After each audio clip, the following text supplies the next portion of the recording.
Tengok joget-joget lah TV tu. Tak ting dia. Dah ada hasil benda tu. Nak. Orang alim tengok. Beci je asal kira. Nak. Meluak tengok. Berarti orang alim lah. Orang ada berakhir perkara maksiat tengok. Allah. Nak. Nyanyi.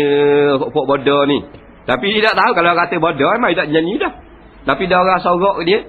Nak. Orang sokong dia. Orang ingat semua. Orang minat. Nak. Kalau dia nak pergi nyanyi tu. Orang pakai sorok belaka. Daripada luar. Kalau stage dalam tu sorok belaka. Bodoh. Memang dia tak nyanyi. Nak. Dia gitu. Wa yaumal qiyamati yuradduna ila asyaddil azab. Bukan saja hina dalam dunia orang yang tinggal sebahagian daripada hukum Quran. Wa yaumal qiyamati yuradduna ila asyaddil azab. Pada hari kiamat akan ditolak, dihumban masuk ke dalam azab. Bukan kita masuk sendiri, orang tolak kita, malaikat heret buat masuk.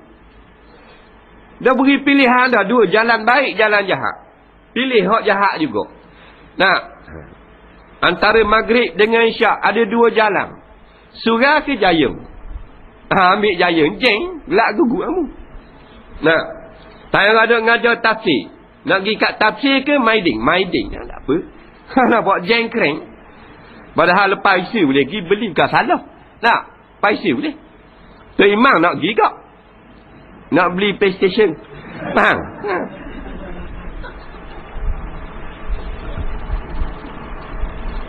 Wa mallahu bighafilin amma ta'malun, dan Allah sekali-kali tidak akan lalai daripada apa yang telah kamu lakukan.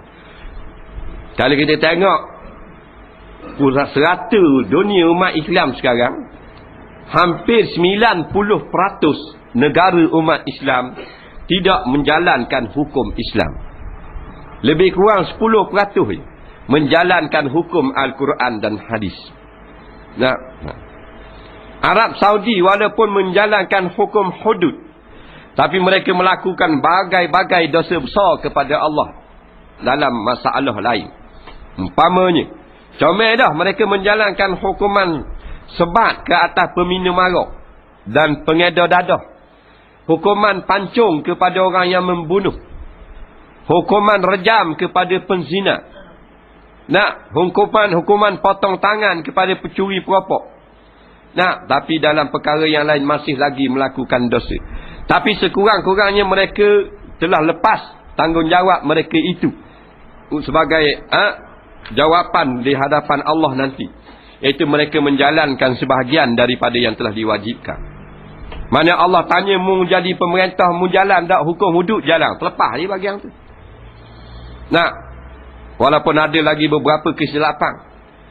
Nah, maknanya satu perkara kita buat baik dapat lihat, dan satu perkara kita buat jahat akan dapat lihat, maksudnya akan dikira. Bukan maknanya kita menjalankan hudud kemudian kita boleh melakukan perkara lain yang zalim, tak boleh. Batu udkhulu fi silmi kafah. Bukan saja dalam masalah hudud, tapi dalam masalah perhubungan antara bangsa mesti ikut Al-Quran dan hadis. Al-Quran dan hadis menyebut tentang hubungan antara bangsa dengan negara-negara musuh umat Islam seperti Amerika dan Israel. Iaitulah, nampak, faktuluhum haitsu sakiftumuhum. Hendaklah kamu memerangi Amerika dan Yahudi itu di mana saja kamu sempat bertemu dengan mereka. Hak ni Arab Saudi dah buat.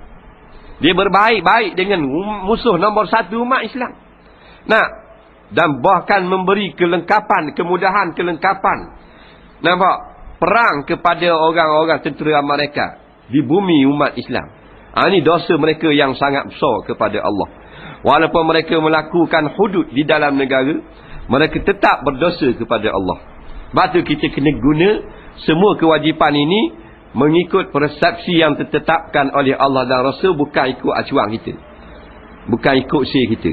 Apatah lagi kalau kita tak menjalankan hudud, kemudian menjadi sebagai penaja maksiat pula dengan arak, judi, hiburan dan sebagainya, lebih-lebih sesat lagi. Nampak? Maka sesat ini tak ada jalan pulang melainkan satu, kullu dalalatin finnar. Semua yang sesat itu tempat baliknya ialah api neraka. Soalan seterusnya, bagaimanakah dengan orang yang menolak Islam sama sekali atau menganut agama lain. Orang yang tolak Islam. Hak tadi orang Islam separuh. Hak ni bukan Islam atau menganut agama lain. Jawab, maka sikap dan tindakan seperti ini adalah merupakan satu perbuatan yang paling salah lagi sesat. Hidupnya adalah sia-sia. Segala kegiatan dan amalannya ditolak dan akhirnya ia akan mengalami kerugian yang besar dan penyesalan yang berkesudahan. Dalam hal ini dapat kita fahami daripada firman Allah dalam surah Ali Imran ayat 83 yang berbunyi, Afa ghayra dinillahi yabghun walahu aslama man fis samawati wal ard taw'a wa karha wa ilaihi yurja'un. Adakah patut mereka mencari selain daripada agama Allah, padahal kepadanya lah menyerah atau tunduk sekalian makhluk di langit dan di bumi, sama ada secara sukarela ataupun secara paksa, dan kepada dialah kamu akan dikembalikan.